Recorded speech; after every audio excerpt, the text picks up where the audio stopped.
Hello, my name is Kurt Borger. I'm the director here at the Riverview Public Library. Today we have longtime citizen Gerry Perry, and he is a longtime citizen of Riverview, resident of Riverview, longtime employee of the city of Riverview, and he has written a book about the history of Riverview. We will be having a book signing on April 10th, Friday, April 10th at 7 o'clock here at the Riverview Public Library. Gerry, thank you for coming today. I appreciate it. Well, thanks for having me. I appreciate this. First, let's talk about why did you write this book? And tell me the process of how you had to go about researching it. It's two different questions, I know. Okay, well, let's start out with why I wrote the Right. book. When I was getting ready to retire, about 2 years before I was going to retire, I said, I'm going to start reading, which I never had seemed to have time all my life, but I started reading. And I wanted to find a book on Riverview. I said, I'm going to read up on Riverview. Well, lo and behold, I looked all over, I came over to Riverview Library. We have no books on the history of Riverview. Went to Wyandotte, nothing. Trenton, nothing. They've got a lot of books on Wyandotte and Trenton, at Wyandotte and Trenton, but nothing. Even I think you've got Snug Harbor here with Trenton, but I could find no books. So I thought, well, I went to the schools, and their state law says they have to teach local history a certain amount of hours in the high schools. And I checked with the high schools, and they said, well, we've got no textbooks to teach from. Well, I guess the book's going to get written. I'm going to have to start doing it. So that's what I did. I started researching. And my mother, being a past councilwoman back in the 60s, she kept a lot of her papers in the history of Riverview, which is where I started from. And then my research took me to Bacon Memorial, because they've got a real good historical area, and with the newspapers and everything. And that's where I got all my research, that in Trenton, thanks to them folks. So your research was mostly done at Wyandotte and Trenton?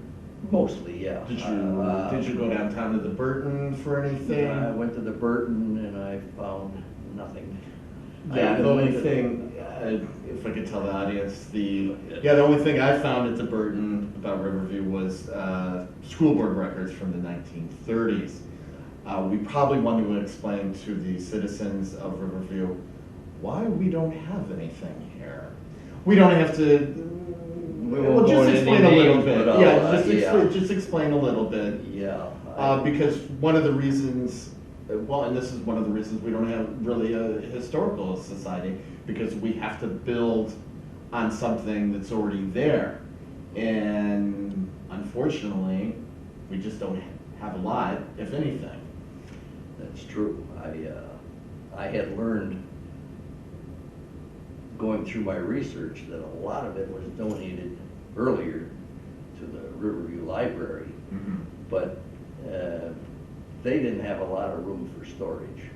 And as I understand it, a lot of it was thrown out because, they had to be... I hope it's somewhere not thrown out. Well, I hope it's not. It was told to me that it was given to the Burton, but when I went down there, the Burton has the authority to, when you donate something, they don't have to accept all that you give, because a lot of it could be just... Well, they don't have to keep it. Well, they don't have to keep it. You don't have to keep it either, so I suspect maybe they called through it. What they wanted wasn't much. And hence they kept school board records from the 1930s. Exactly. I'm hoping that they're somewhere. Well, if they are, I haven't been able to find them. I've looked high and low. Yeah. But, well, you and I both have looked at the Burton. We both looked at the Library in Michigan. Yeah. And it's unfortunate.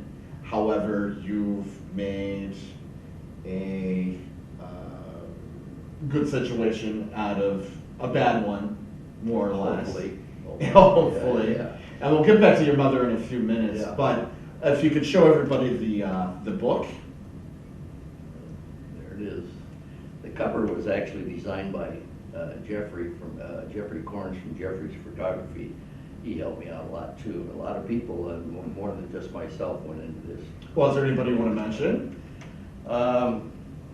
Wally Hayden from Wyandotte Library, and the name escapes me, from Trent Library. They both helped me immensely, you know, in getting into the archives and everything. And there's people like Judy Bratcher give me free run of all the old minutes at the City Hall, and I really appreciate that. And that's about it. And Judy was the former city clerk here. Yeah, Yes. and Carrie Morgan, my legal advisor. And of course, Jeff Corns did a lot of the work. Mary Zellner, I shouldn't forget her, because she did a lot of the editing, and oh my gosh, I thought I knew a few things about writing, but I guess I didn't, because Mary went through and edited the whole thing, and she did a great job. Did you, because I know the one publisher, I think it's Images of America, I believe, that does all those local history books. I believe I you think would. it's Attica Printing. Or Attica Printing, yeah. You had taken it to them, but you decided to self-publish it. What was the reason for that? Well, the publishers have a lot of rules that they go by that I wasn't aware of until I started talking to folks. One of them was I was limited to 138 pages. I had 300 at the time. I didn't realize it. And they said, I'm going to have to cull it down to 138 pages, 65% of which had to be pictures or photos.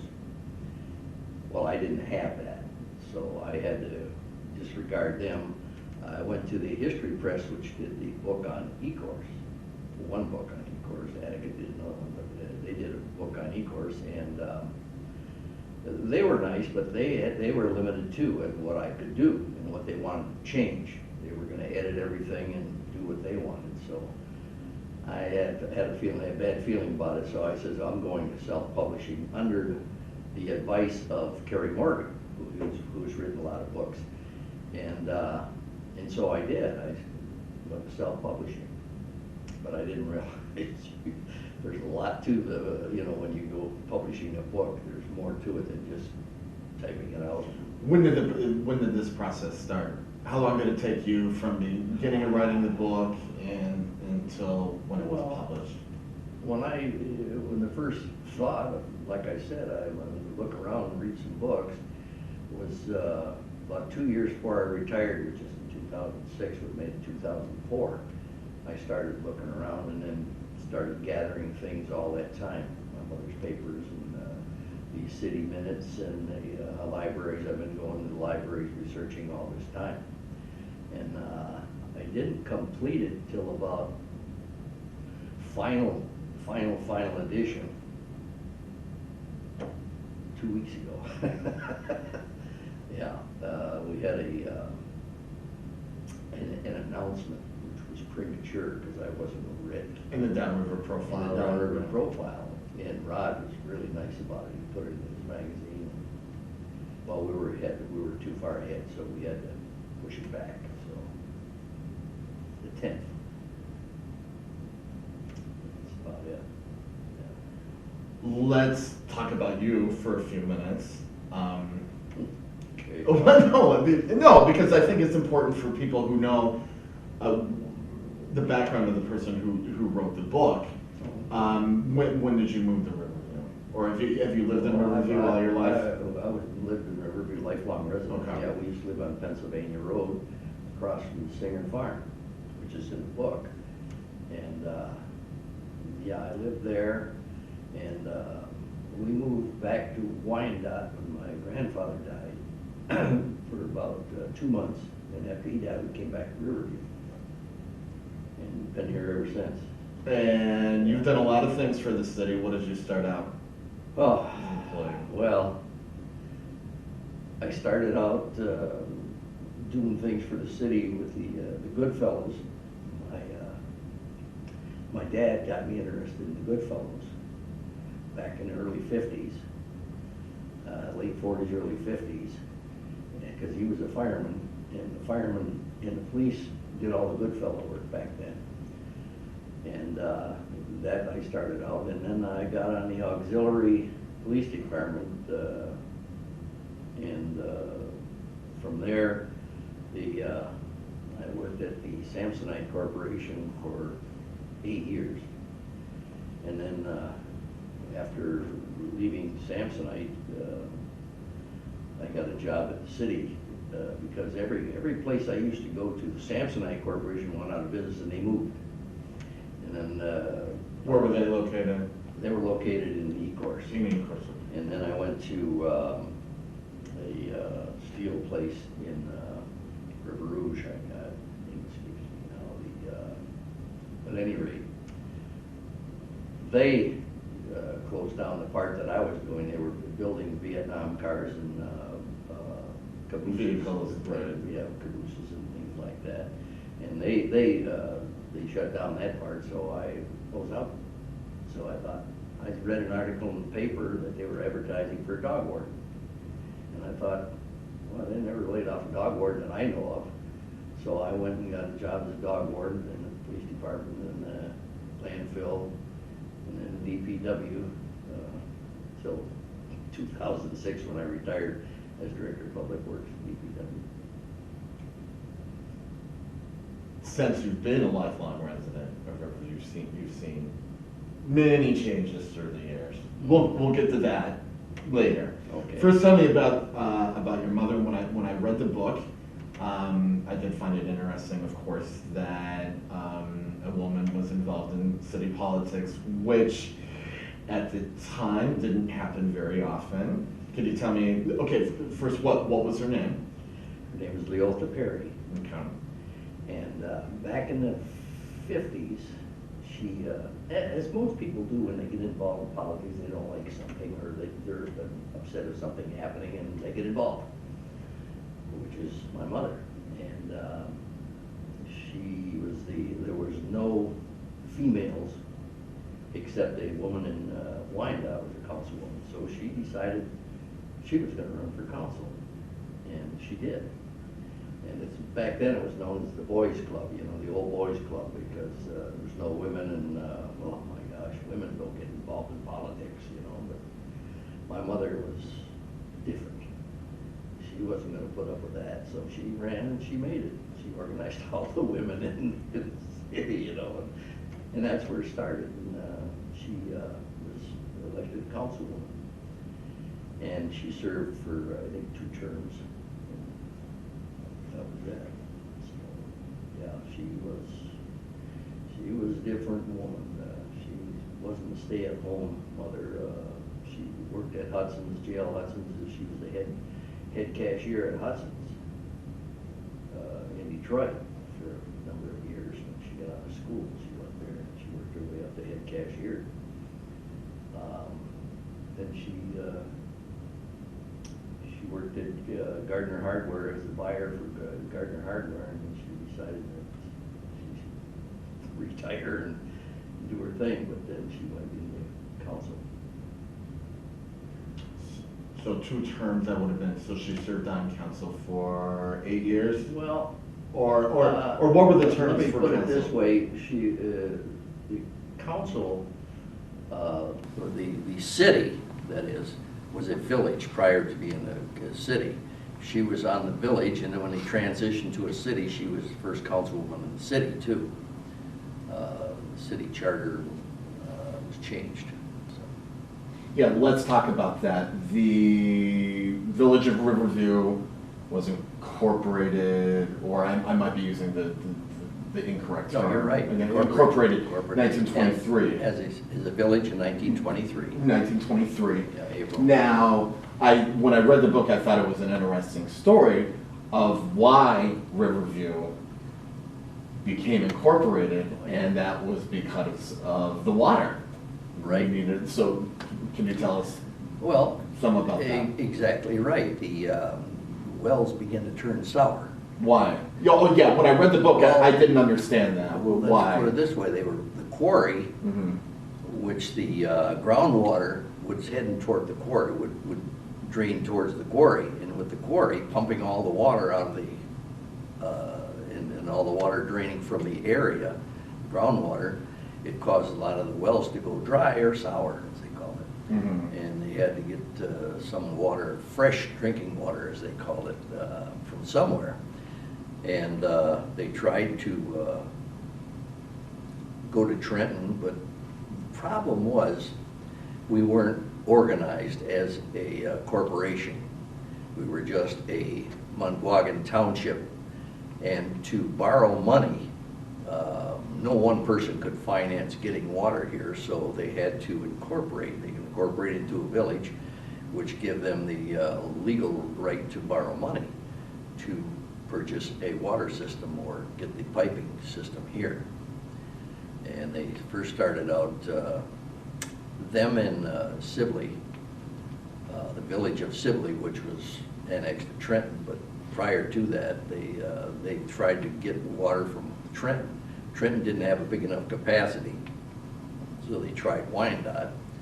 And Wyandotte, in their negotiations with Wyandotte, somehow Wyandotte changed the rules and the prices and all that, so they decided the heck with it. They went to Detroit and got Detroit water. Where exactly was the village of Sibley? The village of Sibley was south of Sibley Road, and it went to King Road. Okay. This was all in Mungwagon Township at the time. Okay, what years would Mungwagon Township be? Oh, Mungwagon Township goes way back. Okay, well, way back. It it was a territory. Everything was platted out, pretty much. Yeah. It was a township which consisted of Groseal, Trenton, Sibley, and Riverview. This whole area. And then Groseal was the first one to decide that they wanted to go into their own as a village. And then came Trenton. And Trenton wanted to annex Sibley when they were torn between going and not going, but they had the water, so they went to Trenton. And Riverview was kind of hanging out there by themselves, and so we went with Detroit. And what I find interesting, actually, is, somewhat ironic, we needed water, and we thought about going with Wyandotte, and now it's been talked about a lot because of the rates of the water rates in Detroit. We thought about going with Wyandotte's water system again. Yeah. So I found that interesting. Yeah, they've been wrestling with that back and forth because of the rates of Detroit. But going into your own water system, being in public works as I was for many years, I know what it costs to go into your own water system, and the EPA is constantly changing the rules and updating what you have to do. Now they have ultraviolet treatment. Instead of pouring chlorine and then mixing it up, let it settle, and then sending it out to the river. Can't do that anymore. Now you have to treat it with ultraviolet rays and make sure it's up to certain standards, then you put it in the river, which is drinking water clear. A far cry from having wells. Yes. Which is what the original settlers of Riverview had, was wells. Oh, yes. Now, interestingly enough, though, yes. In the wintertime, they would go down to the river and they'd cut big cakes of ice, and they would store them in an ice house down there that was cork lined and straw lined, and way into the summertime you could still get ice. And they used to, if you wanted water and your well was gone bad, you just called a truck or a tanker with a team of horses. They would go down the river, fill it up with water, and then they'd bring it and drop it in your cistern, which is a holding tank for water. And that's how they kept water in the old days. Yeah, because in the book, one of the original, was it the Holmeister farm, or one of the farms they trucked in the water eventually because the cistern went dry. Do you remember what farm that was? Well, it's Holmeister farm, okay. But I think most of the farms operated that way. Most had to do the same thing. Had to do the same. Holmeister was the son of Bill, who was Johann's, went back to the turn of the century. One of the older farms around here. The Brelands were the first, Homeisters, I think, were the second family that settled in the area. Where was the Vreeland farm? Let's go over some Okay, of the Vreeland farm was, well, the Vreeland farm was parcels all over the place, not just one farm. It was a farm, there was a number of Vreelands. It started out with Michael Vreeland, who fought through the Civil War, who came over here, and they remembered it when he coming back from the Civil War, he came back here. And Flat Rock and the whole area, Brownstown, was pretty much a Vreeland property. And then it was sold off, and along comes Homeister, who bought property, I believe, from Vreeland, and so on. But they owned a big share of the area around here. Yeah, anything south of Sibley Road, north of Sibley Road was pretty much was Vreeland. Yeah. Now the Homeister farm was located over on Pennsylvania Road in Grange, and they were there in the 1800s. What were some of the other main family farms? Oh boy, there was the Rump Farm, Morris Farm, Molnar Farm, and Schendell's Horse Farm. A number of I don't have all the names, but there's a list of them in there, and there's about 20 of them, all parceled out through the area. Bosman Farm, which happened to be relation to mine also, and the Morrises were related to me. Oh, so? Well, my mother's side, my mother was a Bosman, and her dad was the family of, I believe, 10 or 12 kids, you know, just big families. And the Bosmans married one of the Morrises. My Aunt Agnes married a Morris, and they settled over on King Road. They had a farm on King Road, and the Bosmans had a farm here on Sibley Road somewhere. I'm not sure where yet, but they were there. Like most of the country, was agricultural. This was mostly agricultural, and I would say it was and lumber. Lumber? Oh, okay. Yeah.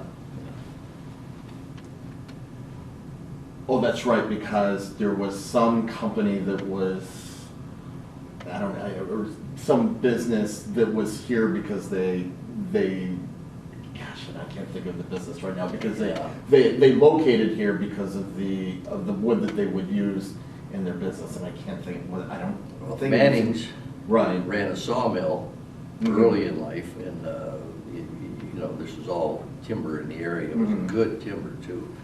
And yeah, there's an article in the paper on the Singers. They used to do a lot of timber, and my gosh, I can't believe how big those logs were. They were about 3 feet, 4 feet around, some of them, and they didn't have chainsaws back then. Yeah, there's a picture in the book of that. Yeah, yes. they didn't have chainsaws back then. And I thought, my golly, how in the heck, how they even lift them up on that trailers? But they did. Riverview becomes a village in 1923. What was the population around in 1923? Well, it went from less than 500 to 1,500 about the time when they 15 to 2,000 at the time we became a city. And we became a city in 1959. 1959. Yes. Now, is that in kind of that period in the 50s and the 60s where Riverview saw most of its population growth or most of its development? Absolutely, in the 50s. We were just ballooning. I mean, it was explosions. The guys were coming back from World War II, and they needed housing, and we built houses all over Riverview. Holtzman Silverman was a big builder. Rosenhaus, they were all builders, and they built all the houses you see east of 4th Street. Most of them were east of 4th Street, and yeah, we had portable classrooms at one time in the 50s. they had to have, lease the house from the builder and made a classroom out of it, like this was maybe the first grade, that was the second grade, you know, and because they had so many kids and no buildings, and we started building schools. Right. Was the first elementary school Memorial? No. No. Okay. Well, I mean, Hale. the first. The Well, first I one mean, the was first one Sibley. that was built. I mean, like the modern one. Oh, the modern one Yes. was Hale School. Was Hale School, and Hale and where School. was that?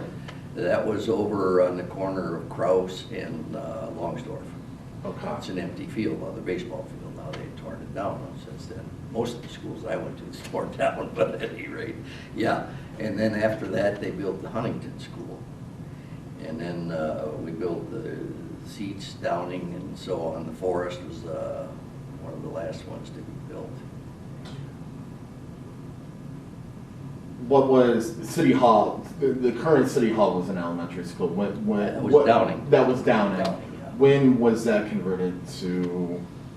Golly, when? 1986, I think it was. Okay, mid-1980s. Mid-1980s, yeah, they knew City When Hall. the school just didn't. Well, we started losing population. Losing and, you know, population. Yeah, somehow it just reversed on us. Mhm. So we, Well, it stayed fairly stable with constant, some but- decrease. Yeah, but in we had evidently recently. overbuilt schools, too Mhm. many. Right. So we started eliminating schools. First was Hale, then Downing. Mhm. Hale School was converted to a Joe Wright for, they don't say handicap anymore, they say challenged. Right. Special needs. Special needs. Right. Children, yeah. And that's it, as far as the schools go, building and then moving to City Hall in 1980. Where was six- the original City Hall? Original City Hall was on, original City Hall was on. Okay, there's been several City Yeah, Halls. it'd be this one here. Mhm. They built that in 1923. And that was located where? That was over on Jefferson Avenue. The story of that is kind of nice because they were, the DT&I, Ford Motor Company owned the DT&I Railroad, and they were building new railroads next to the ones that were already there, the New York Central, the Ohio, whatever. They had 3 sets of railroads, tracks already by the railroad, by the Riverview Street. And then DT&I bought a bunch of property east of the railroad tracks to put in another rail line for Ford Motor. Strangely enough, it never did come to fruition, but they bought all that property and either moved the houses or tore them down. There was one house that a lot of the older folks remember as the Poplar Inn, was the old F.B. Sibley house. And the railroad bought that house, and they had a carriage house in the back, a big barn, this building here. And they offered it to the city for $3 if they would move it off the property, and they moved it from behind the F.B. Sibley house, which was on Sibley Road by the railroad tracks, over to Jefferson Avenue, and they converted it to a city hall then. There was a police, fire, city hall, and Mugwagan Township eventually moved in there also, the offices for Mugwagan Township.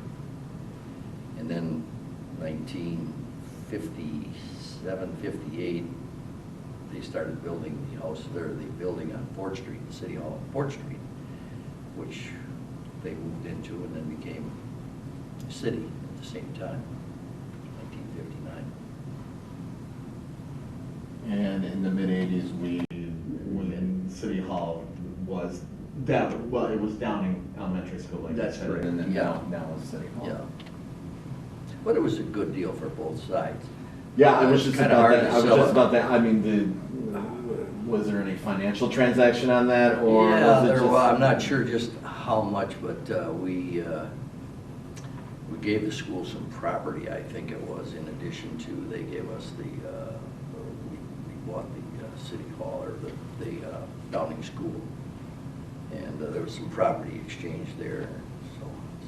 One thing is several things as I read the book, There were some very interesting plans and companies that were in Riverview. Now they're not there anymore. Actually, one of the most interesting plans I read in the book was for the Speedway. Okay. Was the Speedway where okay, and I'm not talking just like a small speedway. This was like an IndyCar size, what you would see on TV for NASCAR or IndyCar, and there was a plan. They had one of those here in Riverview. Could you tell us? Yeah. Well, okay, for the first question about that, where was it going to be located? Okay. We're sitting here at the library. Right. Across the street, all that property from Fort Street out to Grange Road was pretty much, well, it stopped short somewhere in there, the rum farm. But the rum farm was just east of Grange. And then that property line there was going to be all the way from Sibley to King. There was going to be one huge oval. It's back in 1915. The folks from the Indianapolis Speedway formed a company and they called it the Detroit Speedway. And they came and bought the property, which what I just explained was. And they bought that property and they were, as I say, started in 1915 and by 1916, 17 they were out of business because they, money. Yeah, they went bankrupt. Slowly went bankrupt. They went bankrupt. Slowly ran out of money, went bankrupt, and filed bankruptcy. So, and the property sat fallow for so many years, but it was still referred to as the Speedway. Speedway. Yeah. And incidentally, the same year, 1915, it also Ferndale Cemetery started. They developed that the same year of 1915. The First Lady was interred from another cemetery. Her name was Johnson. That was the first one buried there. And the monument is still there. Right. Yeah, the photo of the monument is in the book. Also with Ferndale Cemetery, one of the pictures in the book shows kind of a stone gate or entrance. Was that there? They have, that was since torn down. The gates are still leaning against the garage, the maintenance garage in the cemetery. I talked to the owners of the cemetery now, and he remembers the gates, but they tore them down. They tore it because it was a limited entrance. It was narrow. Narrow, and too narrow evidently, so they took it down, and it was probably becoming deteriorated. So they took the gates and the brick piers. They had lighted lights up on top of the brick piers, and beautiful wrought iron gates. It was going to be a real nice, and it was a nice cemetery at the time. But, time it took its toll on it. What year? I forget. What year was the cemetery opened? 1915. 1915. There's been something else that struck me, that the first supermarket in Riverview was kind of a big deal, because I guess before that there had been just kind of like the one market. I forget what families had owned it, but it was on West Jefferson. Yeah. Yes. Yeah. Because it was owned by an original family, and then they sold it, and then another family took it over. Yeah, it was Rushlow. First it was Rushlow's Market, and then the Williams bought it. Levi Williams family bought it, and they had it for years and years. There's kind of an interesting story in some of these stores. There was the Krause Meat Market around the corner. Howard Krause and his dad, William Krause. They owned that, and with the railroad tracks coming through, railroads coming through there was a lot of, I suppose you refer to them as bums. Back then, the railroad bums, they'd get off the train. Somehow they knew that Williams Market was there, that they had a history of, they would go there and Mr. Williams would feed them a sandwich and a bottle of pop, I guess, and they'd be on their way. And offered to do some work, but he according to the Williams, they didn't do much work anyway, but they would feed them when they come in. And then it started with that market, and then along came Food Fair, had a store there. And Which is on Sibley, where the National Food Market, right. I'm sorry, it was first. National Food Supermarket came in there and kind of put the Williams and them out of business, the smaller markets. And then eventually Yankees, and then which was Farmer Jack, and then A&P was here. They're gone. Where was A&P? A&P is over here where the Oakwood Hospital or Oakwood Healthcare Center is, right over here. Not Oakwood, Family Health Center, at the corner of Sibley and Ford. Yeah, then, like I say, the National Food was first, and next door to National Food was Saunders. Pretty neat, huh? Actually, it's right inside National Foods, and then alongside of National Food was a place called Ben Franklin's store. That was a 5 and store. 10. And then there was on the other side was the drugstore, Riverview Drugs, there for a number of years, owned by a fellow by the name of Saul Kushner. Everybody knew Saul, you know, he was the only drugstore around. So Now that building's still there. Building It is still the bar, there. The bar changes its name. Yeah, and it's then been there's a party J-Dubs store and a right few there. other things, but it's, yeah, and that's the building it was in. Riverview is known for its landfill, and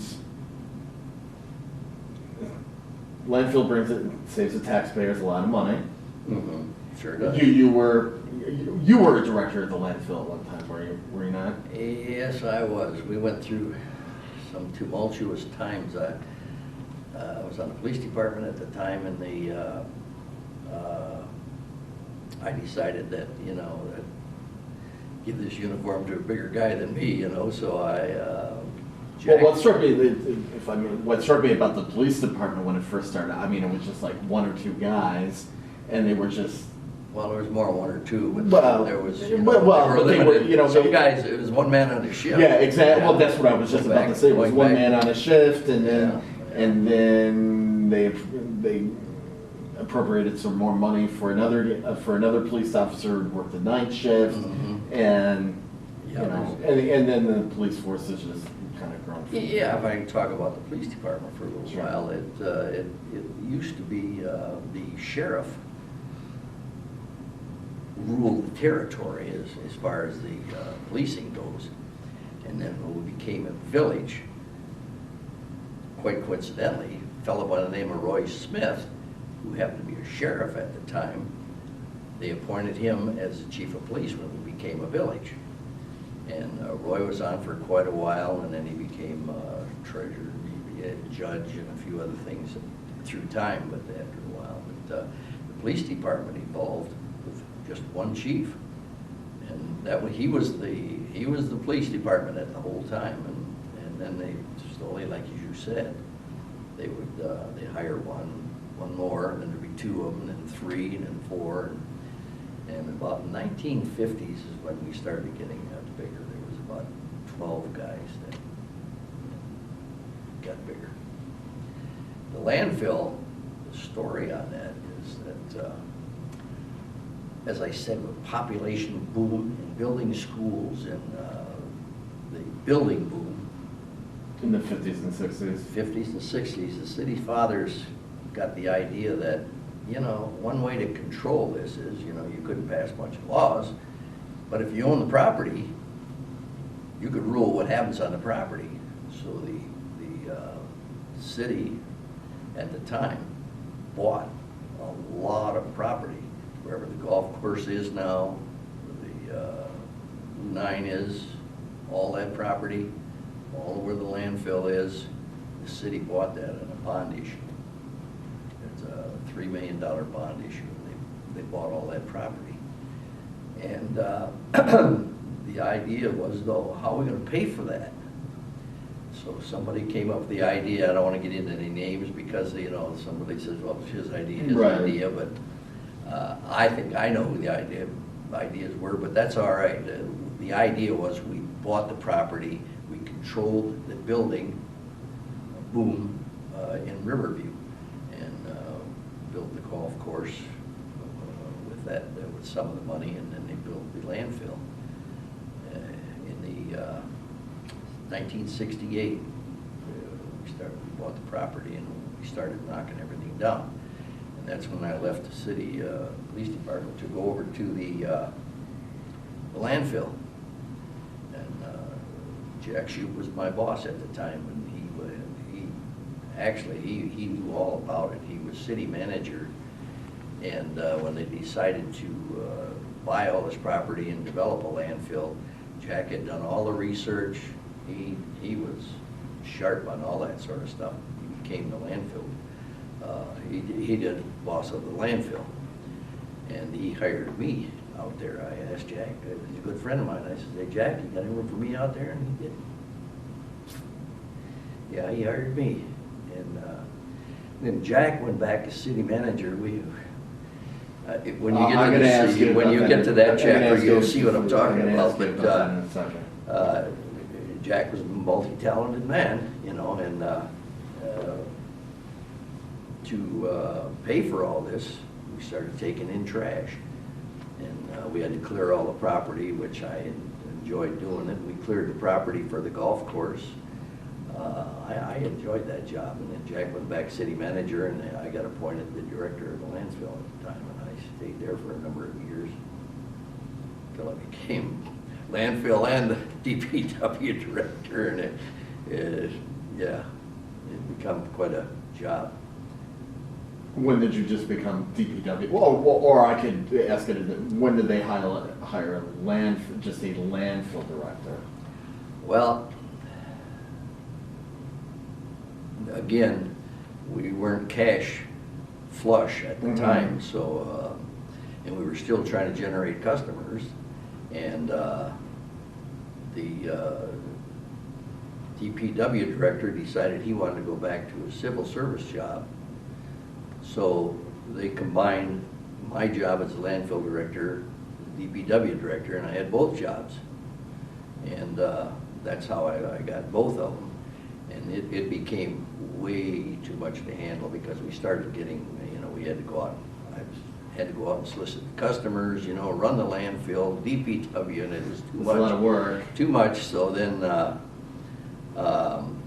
Jack Shoup, who was city manager at the time, went back as all casualties of the city manager position at that time.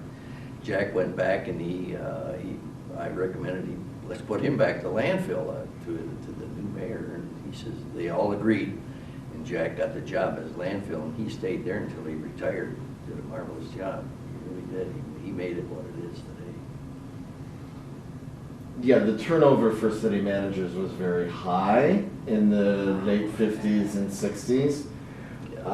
They even brought a few people in from out of state, and they didn't work out. And then finally, I forget his name, they decided on somebody who stayed for a long time. What was his name? Harry Coleman. Yes. Harry Coleman. Yeah, because I think he left in the early 90s. Yeah. Well, now, what was different about it? Now, what was different? Okay. Let's just start out with when we became a city. Prior to becoming a city in the village mayor was kind of the czar. He was the head of everything, and then the council, you know, would undersign his whatever he wanted to do. They acquiesced to what he said. So when we became a city, the Charter Commission studied different forms of government in the area, and they decided, and rightly so, that we needed a professional to run the city, which the city charter called for after it was passed, called for a strong city manager, weak mayor. And the mayor at that time when we were when Riverview was trying to decide what form of government, who was the mayor? Well, as McShane was coming to the end of his term, and then we switched to the city chartered new city government, and Jim Jones was the mayor at that time. And it was tumultuous times. They could not settle down and work with a city manager type government. We hired something like 7 city managers in 10 years, which is insane.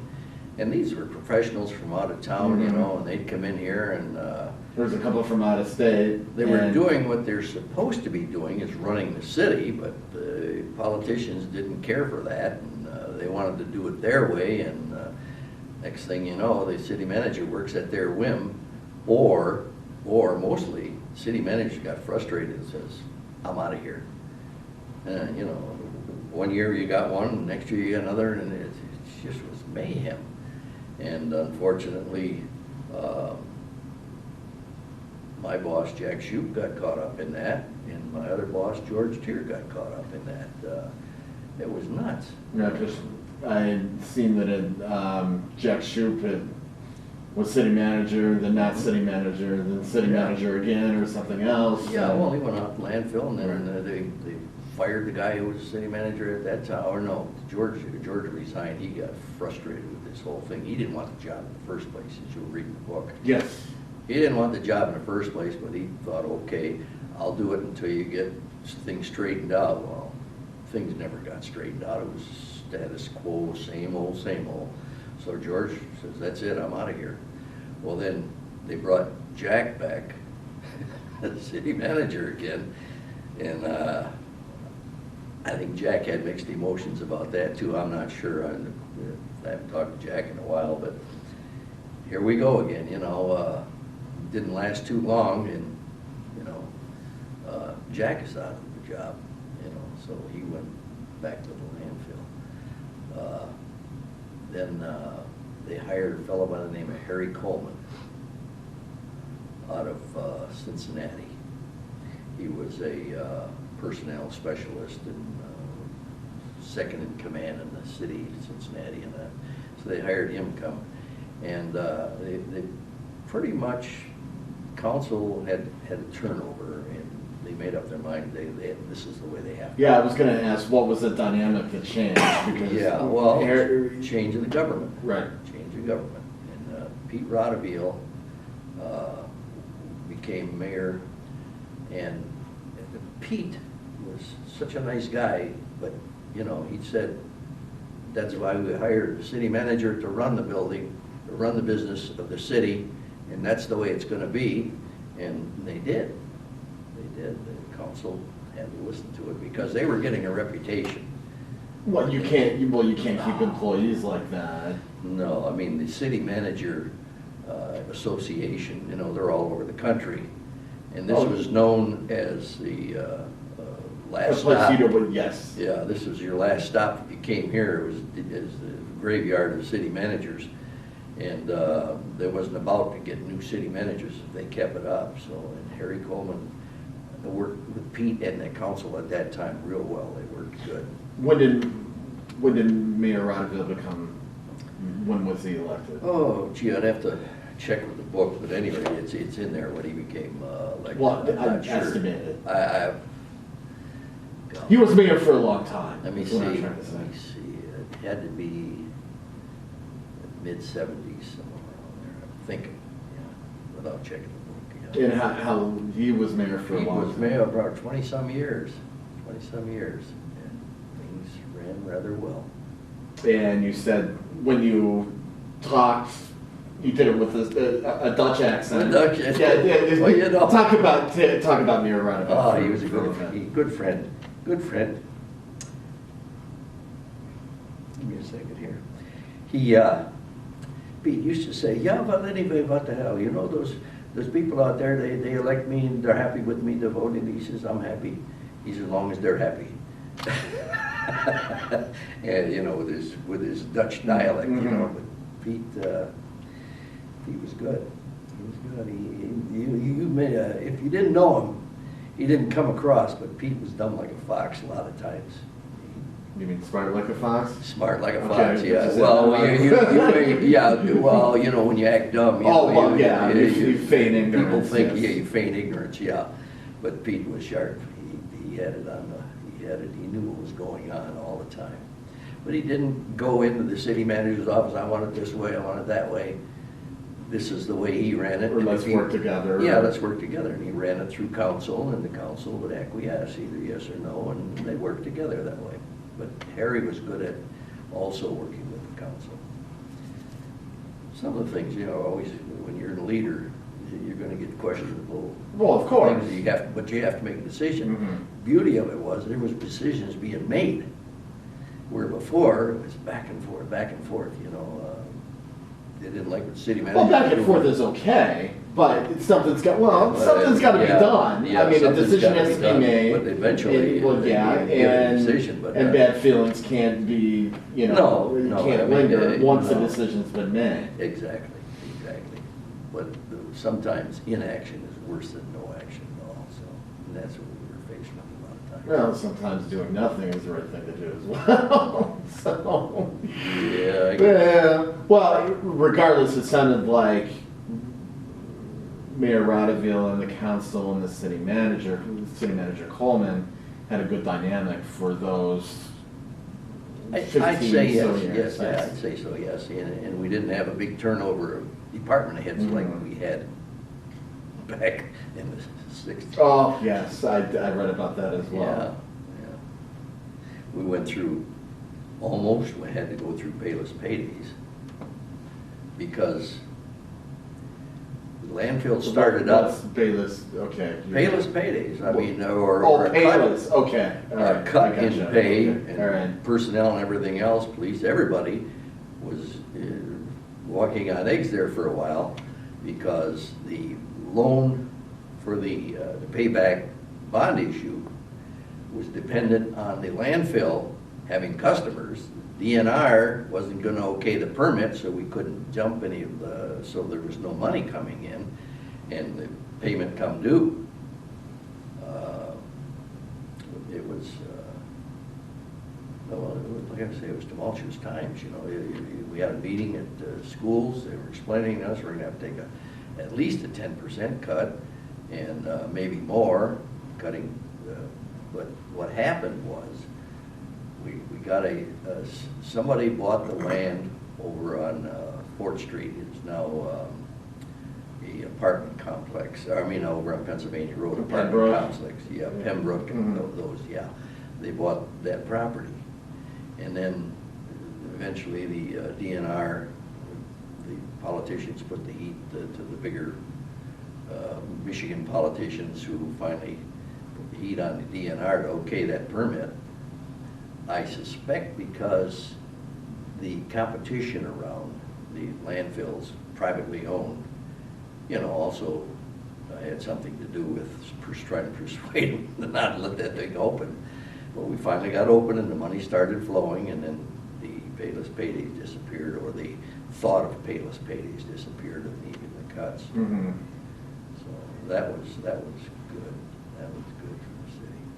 The landfill's been chugging along ever since, and your rubbish pickups is all paid for by the landfill, plus other things that you purchase. But thank God for the landfill. Well, the city uses, money transfers from the landfill. Absolutely. To run the Absolutely, city. and rightly so. It's a revenue. You it's a have revenue to generating operation. Yeah, well, it paid for the golf course. Mhm. Both of them, the blue 9 and the front 9, the red and gold 9. They paid for that property. Trying to think of what else. Anyhow, we bought vehicles, stuff like that. The golden goose laid the golden egg. And, thank God it's still going, because it would cost us a lot more to live in this town.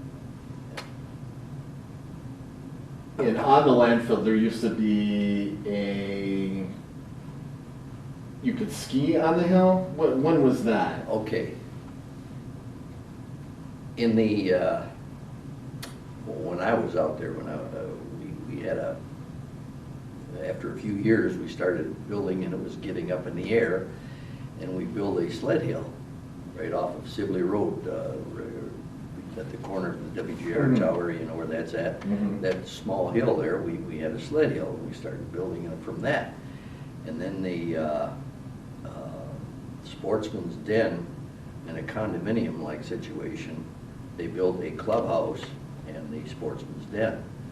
And they just had their 35th anniversary, so that's about when the ski hill started coming into operation. And they put chairlifts, they had chairlifts, a couple of them. And, but we come to the sad reality that you can't put snow on a hill that's cooking heat from the rubbish deteriorating, you know, and coming up through. And it was costing us a lot of money to make our own snow, which we had our own snow machines and everything. It was okay, it worked, but it wasn't a profit-making situation. And finally, the Planning Commission approached the council and says, look, we gotta stop. We're spending money that we just don't have. Probably. Yeah, I always owe like $500,000 a year, is the figure I heard. And so they finally had to close it off. And we sold chairlifts and snowmaking machines. Eventually, I think it's going to be a golf course like Point Highlands and a few others where you're going over the hills and everything else. Bob Bovick's the guy. Wow, yes. He's the final guy. He's in there now, so. Right. Yeah. You mentioned the WJR building, and in fact, when we've had people who understand what style of building that is an architectural gem. It is. Art Deco. I think it's an Art Deco style. Beautiful. It was built 1930s, About late 20s, yeah. 1930s. Late 20s, 30s, yeah, it was built. It was called the Goodwill Station. The name of the fellow escapes me now, but it was located in Pontiac, I believe, and then they moved out here. And a few years, that tower was so tall and so powerful. The farms around here, the sound come through their light fixtures and their wires. Yeah. I think some of the apartment buildings around have that problem too because of the wiring. They'll pick up the signals in the telephone lines. I see. Yeah, that's possible. Yeah. Sure. And one year they had a pretty bad windstorm and it blew down. And it was probably the tallest structure in Michigan at that time. And then when it blew down, they would rebuild it, but it didn't put it as high. And quite coincidentally, my neighbor, a guy by the name of Wilson, they had to climb it up because he used to have lights on it, not like they do now, you know, the lighting equipment that they have now, but he used to change the light bulbs and climbed all the way up there. That's a pretty good hike. With WJR, I mean, you can go you can pick up that station just about not anywhere in the country, but I mean that signal is so strong. At night. At night especially. At night, all the way because down of to the Nashville, atmosphere. Tennessee. Yes. You know, just one of the dead antennas in Riverview. Yeah. Which I think is really Yeah, that's neat, isn't it? Yeah. Let's talk a little bit. Of course, we're here at the library. Okay. Where was the original library? Well, the original library happened to be over on Riverview Street in the back of a store. And it was in conjunction with Wayne County and Trenton, cooperative type thing, borrow the books back and forth. But eventually it didn't work out. And then the library, we formed a library commission, and for years they tried to get our own library. We had to go to Trenton if you wanted a bookstore, Wyandotte. So eventually the library commission, Eileen Schramm, driving force, her and Helena Durand, Tim's mom, the mayor's mom right his mom, they were the driving force to get a library here. And they solicited with the, I think the JCs to help them out, push it over the, push it to a vote. And at that time, they were operating out of a storefront on 4th Street. The original Pennsylvania Shopping Center, Pennsylvania Ford Shopping Center was a different one, it was an older one, but they rented a few store fronts and they were operating there. And they got the bond issue passed after a couple votes. It didn't go through right away, but eventually it went through. We built this library over that we're on at now, only it was a different, it was an older model, which is a picture of it is in the book, and eventually became this one here. I was project coincidentally director. I know this isn't in the book, but that would be in the next book. The problems that we had with the contractor and everything else. Oh gosh, yes. Building the new building, which was in '97. That's a whole story in itself.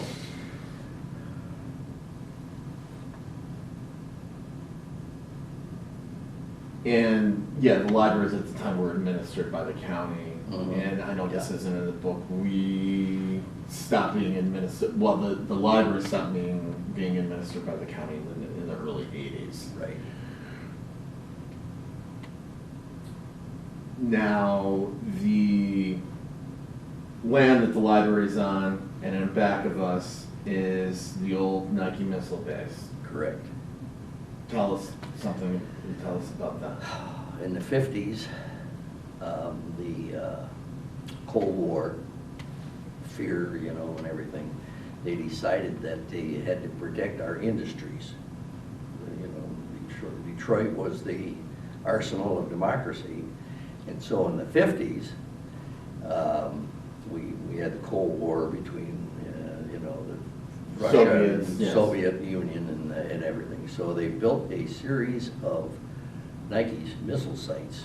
One was in Flat Rock, one was here, one was north of Detroit. Now, our mission here wasn't so much to save Detroit, was Cleveland and Ohio. In that area, same with Flat Rock, they were designed.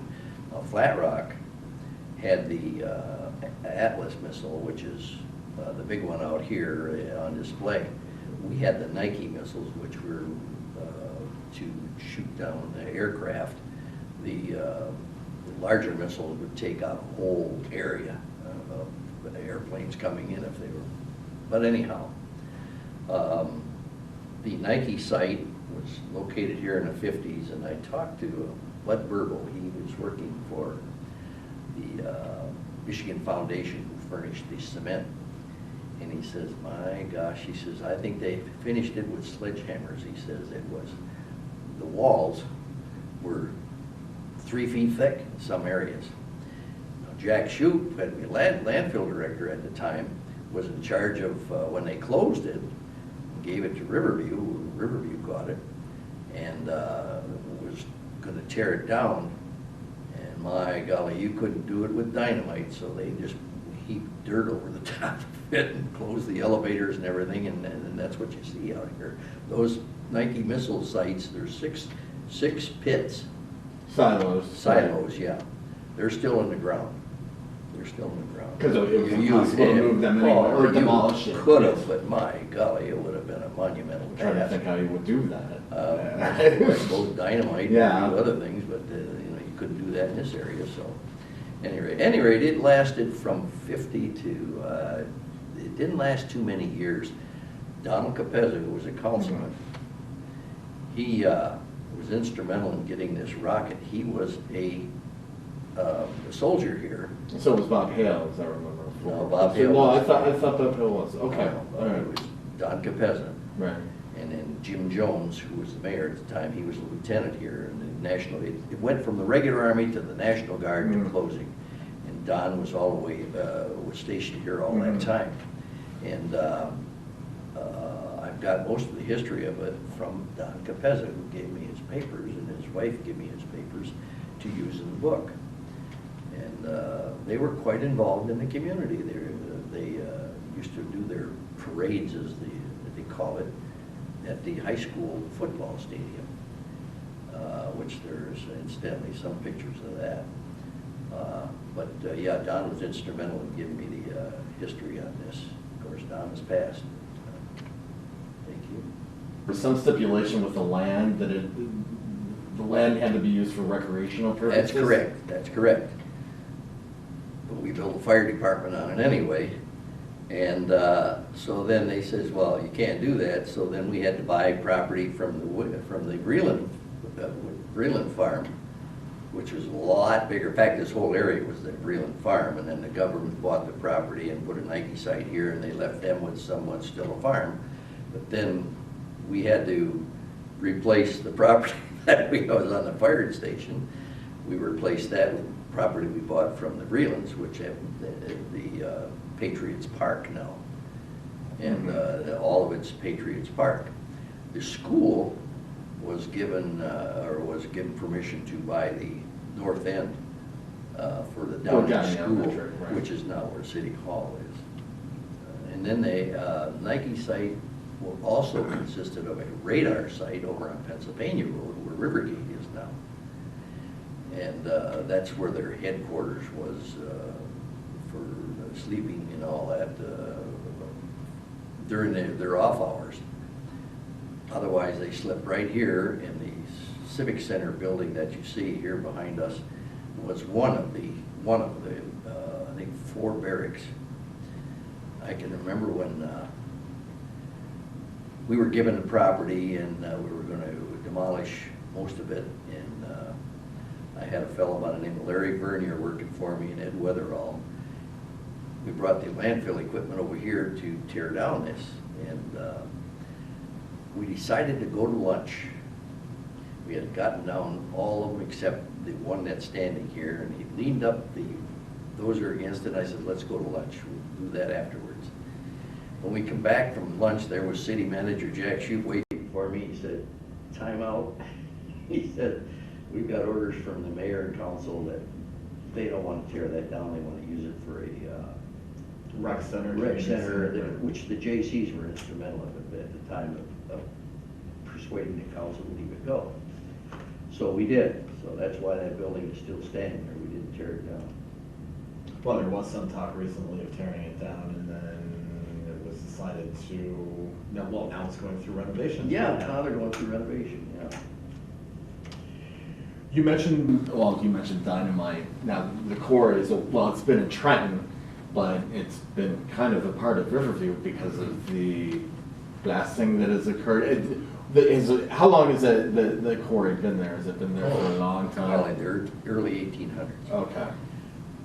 F.B. Sibley owned it originally, and it was sold to the Church family, the Arm and Hammer. The Church family bought it, and then the Foley's bought it. The city of Riverview could have purchased that land because, well, they were going to shut it down because the quality of the limestone wasn't good enough for making cement. Prior to that, they used to truck it out of the quarry up to the Solvay process in Delray and make cement out of it. But when the quality fell off of it, they were going to close it down, and they offered it to the city. All we had to do was put a fence around it. But can you imagine what a fence cost? And a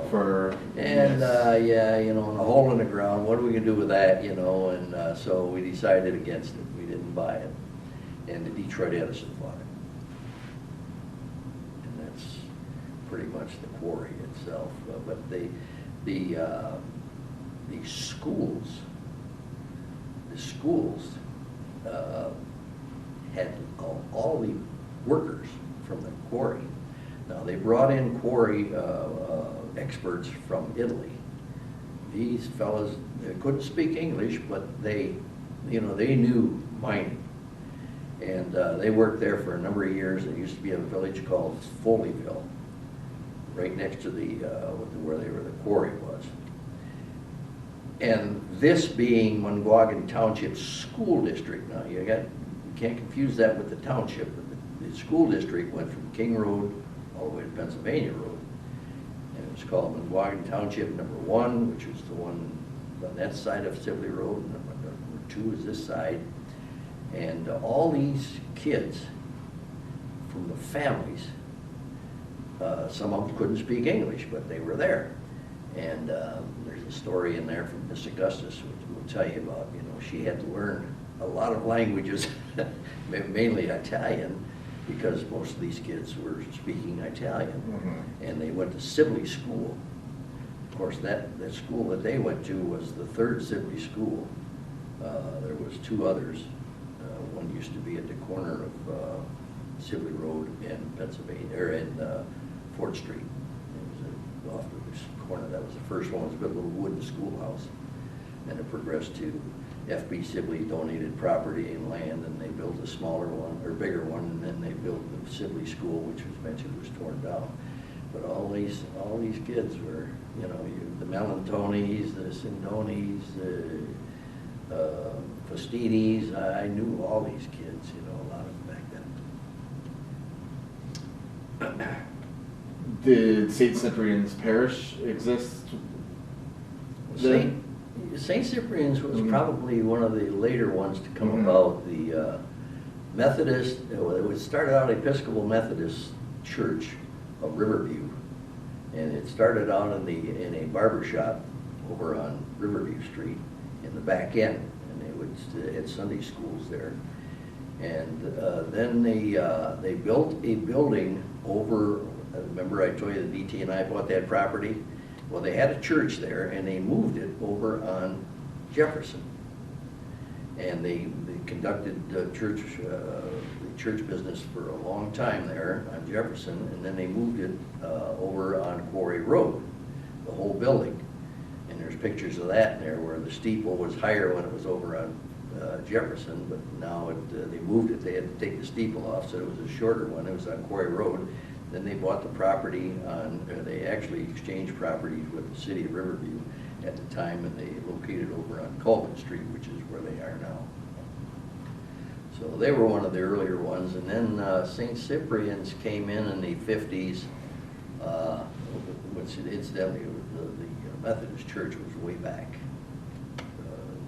1800s. So at any rate, then came St. Cyprian's. They conducted business, church. They had masses over at the high school gymnasium for a while, and then they built the church that they're in now, St. Cyprian's. And there was a few older ones than St. Cyprian's. There's the one on Fort Street now. They claim their 50th Jubilee or 100-year Jubilee, or I can't think of it. It's in the book. Anyway. In the book, yeah. But at any rate, that was one of the older churches, and then the rest of them kind of just sprouted up, Church of God and a few others. In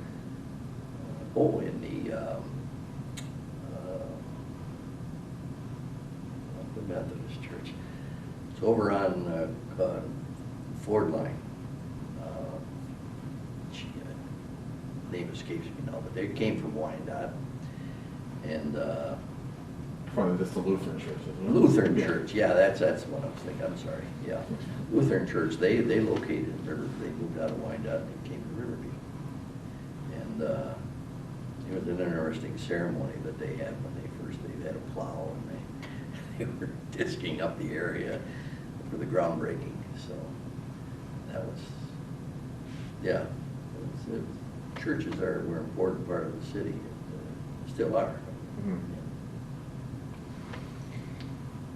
If you've been a long-time resident of Riverview, you've been a long-time employee of Riverview, and obviously you've seen a lot of changes through the years. Is there anything that sticks out in your mind? I know, that's a very open-ended question. Yeah, other than the wisdom of hiring me as an employee. Well, that goes without saying, right? LOL. Yeah, right, exactly. But well, I wouldn't trade what I went through with Riverview. Well, let me ask another question then. That was more about the past. What Riverview is seen as far as demographics is concerned, is that now our population, about 25% is over 65. No offense. But thank you. Sir. Thank you, yes. How do you see Riverview changing in the next few years, 5 to 10 years? Well, it's going to be a bedroom community, and I think, as you see, a lot of the buildings, commercial is closed. We never did have what you call it downtown, other than the shopping center at the time, and now you see there's a lot of empty buildings there. I see it's going to be just apartments and senior citizens. Already we're going to be building a nursing home assisted living complex over at King Road. Another one. Well, I meant to ask you about that. I'm sorry, I was trying to wind this up, and now that we're talking about this, you know, because, you know, the library does, you know, its own services at the, you know, does things with the nursing homes. And what I've noticed is, for such a small city, we have so many nursing homes and so many retirement homes, that kind of thing. Since you would have a good context, you know, as far as, have they always been here? Well, obviously they haven't always been there, but what do you think the reason for that is? It's the evolution going on here. Canton and everything, our main industries are gone. So the people that worked in all those factories and all that, you know, you can go down from Trenton all the way to Detroit. When I was a kid, if you couldn't get a job by the time you got out of high school and you went down Jefferson, all the Chrysler, everything, you know, all the automobile plants, if you couldn't get a job, there was something wrong with you, you know. Now, you go down Jefferson and they're all gone. Pensalt, in Riverview, Sharples Chemicals, Firestone, all them. You know, at one time, Riverview was the richest school district in the state of Michigan. Well, that wouldn't, because of the industry that was here. Because of the industry and small population. population. Yeah, absolutely. You know, they built that high school, of course, It needs some improvements now, yes. Yes, it needs an awful lot of improvements. We won't go into that, that's a Well, yeah. we'll be voting on that soon. Yes, but at any rate, yeah, we were the richest school district in the state of Michigan with all our industry. Well, now that's closed. The older folks are still here, and there wasn't as much influx of kids going off to college back then in the 50s. You know, you went to be automobile plants and worked around here. Well, now, you know, all the kids have gone off to college. Well, they meet some guy from Indiana or somewhere, and they move there, or they want to move out where the different class of people are, like Canton and up north Oakland County, and there, you know, it's just a different makeup altogether, and that's what happens. Yeah, because see, I came from Oakland County here, Oh, okay. So, and I love it here. Yeah. So I really, really do. Yeah. I really do. I think Riverview's a great city to raise a family. It's small enough, you know, that you do get a sense of community. We're part of the Metro Detroit area, so it's not like there's nothing to do. You can go somewhere and you know, I think the community and city government has always done well, not always, but well, because you mentioned the turbulence in the 50s and 60s. I don't know how much of the citizenry that was affected by all of that, but I really think that as an outsider coming in, that moved here, you know, I see that this city has been run very well, and that it's a very good community to live in. Yeah, other than back in the 60s when we went through those. Well, that's what I was thinking. Trying That's what I times, mentioned. Right. But it was Yeah. rightly so. They did the right thing, Yeah. just that the money wasn't coming in. Right. Now it's a different story, but still the dynamics are changing. We used to have all these volunteers, these clubs. We had Riverview Days. I'm sure the reputation of Riverview Days goes way back, and you may not know that, but we had everything during the Riverview Days. It was a 3-day event, and we had pig races, we had grease pig, I mean, you know. Yeah, no, I know. Yeah, and we had ox roasts, we had fireworks, we had a whole myriad of things. We had soapbox races. Fire department had what they called with the hoses, they would spray the ball hanging from a cable, and whichever team had better aim would push it down the other end. They won. Those types of things. The fire department, police department, everybody was involved. We were a community. But along comes residency. You can't, make a person working here live here, which is fine, but it sure as heck created havoc with all the things going on here. You've got an influx of outsiders coming in, and when they go home, they go back to Oakland County and the fire department and the police department and all that. I can find no fault with that, but it's just that, the sense of community is really a lot different. We used to have a J.C.'s, they're gone. We used to have I don't know what happened to I don't think the Lions are still going. In groups like that, even the American Legion, I mean, the kids nowadays don't join things. It's the X generation. Yeah, I always meant to ask, why did Riverview never have a Rotary Club? Well, we had so many clubs. You can that's only draw. true. You can only draw so from many, so many people. But Right. we did. We had the Kiwanis, J.C.'s, Lions. Oh, so there was a Rotary Club at one time? No, Oh, we there didn't have wasn't. a Rotary. Okay, No, all we right. didn't okay. have. That's the only one we didn't have was the Rotary. Trenton had a Rotary, Wine had a Rotary. Right. But we had all those clubs, and there was just so much you could draw from, and we did have. One time the Kiwanis had 40 to 50 members when I was president back in the 70s. But anyway, we had quite a few members, but now they're limited, they're down, and people just are not joining it. For what? For whatever reason, they're just not joining things like that. That's what I think is happening. It's a shame, but that's the way it is. Accept it. You mentioned the shopping centers and the complexes on Ford Street that don't have any businesses in them anymore. Why do you think that is? Oh, the box stores put a lot of. Well, that's true. Big box stores. Right. We used to be known as Junk Food Junction down through here back in the 80s. Well, now we got Coney Island. 70, 80. Now, yeah, now we're the Coney Island capital. Now we're going to be a Subway capital, but Right. Or the what do you call them? Submarine Submarine capital, sandwiches. yes. Yeah.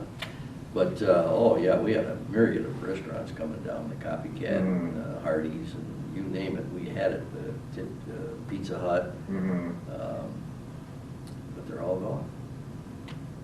Wendy's is gone. They're all gone. And I don't think we'll ever get them back, to be honest with you. There'll be some, what do they say, small businesses, the average length of a small business is 6 months. I couldn't believe that, but it is. That's what they say. So, and we're caught by that. All right, Jerry. Well, thank you very much for coming in. Here, let me see your book. Just want to, again, this is Gerry Perry's book, just entitled Riverview, Michigan, from its origins to the 1970s. Jerry did author it himself and put it all together himself, so he is to be commended for that. He's the first one who's collated and put everything Riverview history together, and it was a big job, as you can attest to. We will be having a book signing with Jerry at the Riverview Public Library on Friday, April 10th at 7 p.m. What are you going to sell the books for? How much? They're $20. And I'm hoping to see everyone there because I think this is an important thing that Jerry has done. It's the first time anybody's done it, and you have my gratitude, and I'm sure all of the city's gratitude as well. Thank you very much. I might add this, that some of the proceeds will be coming right back to Riverview Library. Okay. Some of the proceeds will be coming from the library, to the library. Yeah, so, yeah. So we hope to see you there at the book signing. Thank you very much, Jerry, for coming. Thank I you, Kurt, appreciate for it. helping me out. Oh, Thank you're you. very welcome. You betcha. There we go.